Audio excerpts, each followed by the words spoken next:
Supreme court ने साफ कहा कि अगर एक जगह घर है वहां पे और आपने एक ही लाइन में घर, आपने बस एक घर पकड़ा उसको तोड़ दिया, तो ये दिखाता है कि एक भेदभाव है। मुआवजे का निर्देश भी दिया गया है, उसका सिस्टम क्या होगा वो हमें जजमेंट पढ़ के पता चलेगा। अभी प्रोनाउंसमेंट हुआ है, अभी जजमेंट की कॉपी आएगी, हम उसका अध्ययन करेंगे और उसके उपरांत बताएंगे। अब इन सब चीजों पे रोक लग जाएगी। अब इनको सीधा सीधा उठा के डीएम साहब को भेजना पड़ेगा कि हमने ये नोटिस इस तारीख को भेजा। भी था वो बुलडोजर इनजस्टिस था, आपने किसी भी अक्यूज के घर को किसी भी बात पे किसी पे भी इल्जाम लगा के घर तोड़ देते थे। अब सुप्रीम कोर्ट ने दिशा निर्देश पास किया है कि आपको नोटिस देना पड़ेगा, कम से कम 15 दिन का वक्त देना पड़ेगा। जो कंपाउंडेबल है प्रॉपर्टी का पार्ट उसे कंपाउंड किया जाएगा और अधिकारियों पे एक जिम्मेदारी डाल दी गई कि अगर कोई अधिकारी गलती कर रहा है, कानून तोड़ रहा है इससे रिलेटेड, तो उनकी पर्सनल जिम्मेदारी होगी। अगर उन्होंने कोई प्रॉपर्टी डिमोलिश की है, इलीगली डिमोलिश की है, तो उसको रेस्टिट्यूट करने की। ये अपने आप में एक बहुत बड़ा प्रावधान बना दिया है कोर्ट ने, क्योंकि अधिकारी भी अब एक बार सोचेंगे जब उनकी खुद की जिम्मेदारी, उनके खुद के जेब से पैसा जाएगा। जब किसी गरीब मजलूम या किसी माइनॉरिटी का या किसी का घर जब तोड़ देते थे तो वो उस पर ज्यादा सोचते नहीं थे। सर, सुप्रीम कोर्ट ने कार्रवाई में भेदभाव की भी बात कही कि कुछ का घर तोड़ दिया जाता है, कुछ के घरों को छोड़ दिया जाता है। इस पर क्या सुप्रीम कोर्ट ने साफ तौर पर कहा? सुप्रीम कोर्ट ने साफ कहा कि अगर एक जगह घर है वहां पे और आपने एक ही लाइन में घर, आपने बस एक घर पकड़ा उसको तोड़ दिया, तो ये दिखाता है कि एक भेदभाव है। अगर एनक्रोचमेंट है उसी लाइन में बाकी घर है तो वो भी एनक्रोचमेंट है।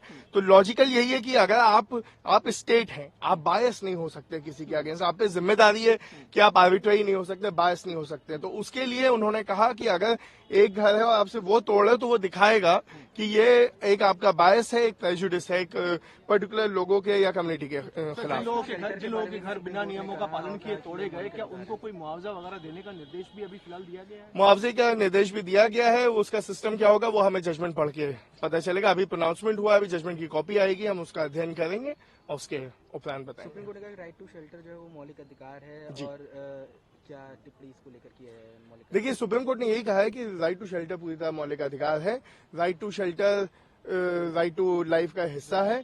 और आप जब किसी का घर ऐसे तोड़ देते हो जाके, जो उसने जिंदगी लगा दी है बनाने में, तो आप उस मौलिक अधिकार की अवहेलना करते हो, उसके विपरीत कार्य करते हो। और इसलिए उसको रिकॉग्नाइज किया है फिर से, जो कि पहले भी रिकॉग्नाइज्ड राइट है, उसको फिर से रिआइट्रेट किया है कि राइट टू शेल्टर जो है वो एक मौलिक अधिकार है। सुप्रीम कोर्ट ने कहा किसी भी सरकारी अधिकारी को मनमानी तरीके से बुलडोजर चलाने के लिए जो है वो बख्शा नहीं जा सकता है।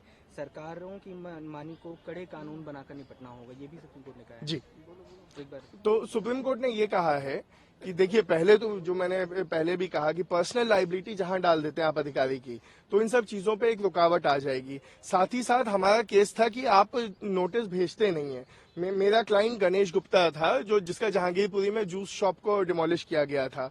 उसमें जो नोटिस स्टेट ने लगाया था अपने काउंटर एफिडेविट में, वो नोटिस हमारी दुकान का है ही नहीं, हमारा नाम भी नहीं है उस पर। तो ये एक बैकडेटेड नोटिस कई बार लगा देते हैं, गलत नोटिस लगा देते हैं। अब इन सब चीजों पे रोक लग जाएगी। अब इनको सीधा सीधा उठा के डीएम साहब को भेजना पड़ेगा कि हमने ये नोटिस इस तारीख को भेजा। उसके बाद 15 दिन तक, उस नोटिस के रिसीव होने के बाद 15 दिन तक का टाइम होगा उसका जवाब देने का। वो नोटिस घर पे चस्पा भी होगा, ये नहीं होगा कि सिर्फ भेज दिया, वो चस्पा होगा, प्रोमिनेंटली दिखना भी।